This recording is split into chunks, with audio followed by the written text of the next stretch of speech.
Bank of Scotland Group.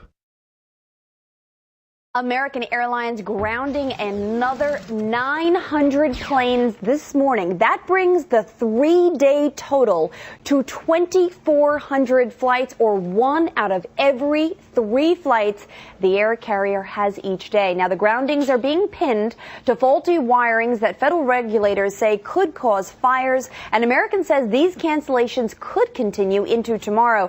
David Gaspar served as principal architect with American Airlines Mobility Solutions Group and has great knowledge of the inner workings at American Airlines. Good morning. Thank you so much for having me here. I am so thrilled to have you here because I have a lot to talk about as it relates to the airlines, and I'm one disgruntled traveler.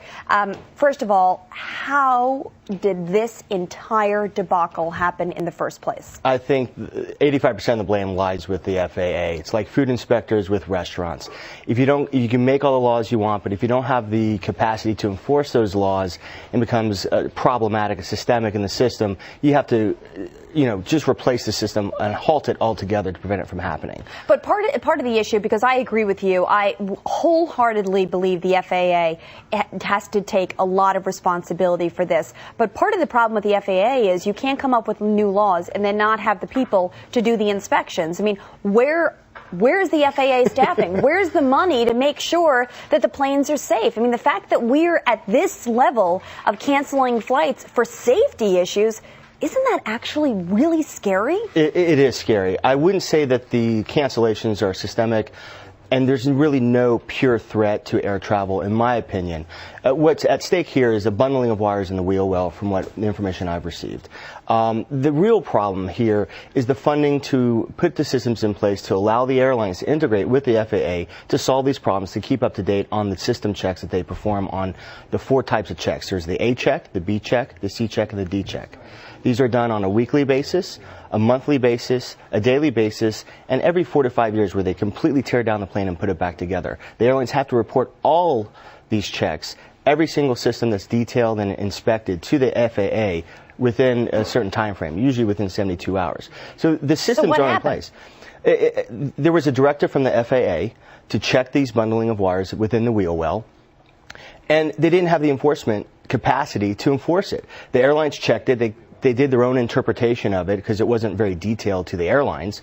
And so the FAA came back and said, well, your interpretation wasn't exactly what we intended. So as a result of that, we're going to halt everything, get the inspections done the way we intended it to have it done, and then you can continue your operation. The problem here is you've grounded an entire nation. The MD-80 is the workhorse of American Airlines. There's over 130,000 passengers that have been stranded for the past 3 days. I see statistics as high as 250,000, and that it may not go away. I also read in the research that this stems from 2006, that this isn't something that has just recently been a problem, that this has been a problem now for years. It's only coming to our attention right now.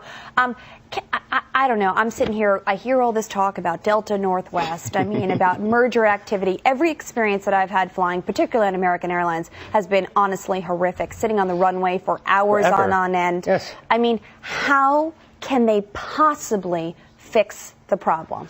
The problem is twofold. There's a funding issue at stake here, and there's a legality issue. The process for getting systems and new processes in place with the FAA and with the airframe manufacturers such as Boeing and Airbus is problematic. One of the biggest problems I had at American was getting new systems in place. For example, I did the cell phone test in 2004. We had to fool the FAA by saying we're going to put a radar system and a satellite system on top of the plane, and then we brought the telephone system as a laptop on board so we could do the test. Getting anything done in the aviation industry takes years. It's ridiculous. I mean, we can bring systems online for the military, for the stock market, very stable systems, that we can't get them implemented in the airline because, quote unquote, the systems and the legalities of flight safety, but they don't pose a risk. The former Transportation Secretary, Norman Mineta, we talked about the events post 9/11, but the one thing that everybody talks about is the real gaping holes in air traffic control.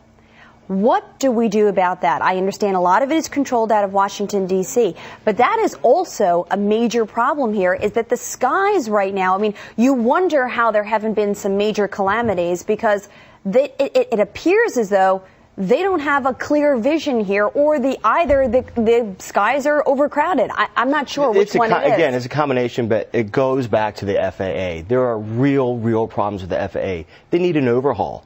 They really need a systemic overhaul of the entire organization from the top to the bottom, not just the staff, but the laws themselves. In the 50s and 60s, the FAA was highly regulated, but they were very nimble, very much like NASA. But today it has become just a cumbersome, bulky weight to the airlines, to passengers. The air traffic control system was trying to be addressed even by American Airlines as early as 2001. NASA has implemented programs for cab aircraft to be done in 10 years. But again, we need these problems solved now, not in 3 years from now, not 5 years from now. The other thing, too, is, as I said to you, you and I talked about this because I said I'm going to be fired up about this because I am really mad about the airline situation. Every time I go to an airport, I have not been on a flight where I have not had to wait. Yep. Every single flight has been delayed. I get on them, they're jam-packed. It's not that they're empty, they're jam-packed. Now, either do they have fewer flights, going because they are so jammed, but how can they, with rising gasoline costs, rising fuel costs, record prices for me to pay for the tickets, record losses of baggage, not allowing you to put something in over 50 pounds? Yep. I mean, at some point, do they lose demand? And do I say, even my husband said to me the other day, maybe we should just take an Amtrak train down to Florida instead of getting on a plane. It would have taken the same amount of time. Ticket prices are, in my opinion, at an all-time low. They need to be at an all-time high. Dallas to New York, for example, $280. You look at oil, which just surged at $110 a barrel. Southwest will end their hedge on fuel in 2009. The costs to airlines are astronomical. The rising fuel cost adds an additional $2 to $3 billion to their budget that they did not plan for. I expect ticket prices to go up. I expect fuel to continue to be high. I expect demand to be high for capacity on airlines. I expect there to be mergers between airlines to not create less capacity, but to increase the operational efficiency of the airlines. So it's a big problem. It's not going to get solved in the next 6 months, but the easiest way to solve this from a maintenance perspective, the FAA really needs a makeover. David Gaspar, it was great having you on. I'd love for you to come back. Thank you so much. And then I'd like for you to tell me which airline I can actually get on and where I'll have a satisfactory experience, because I haven't had one. All right, thanks so much. Coming up.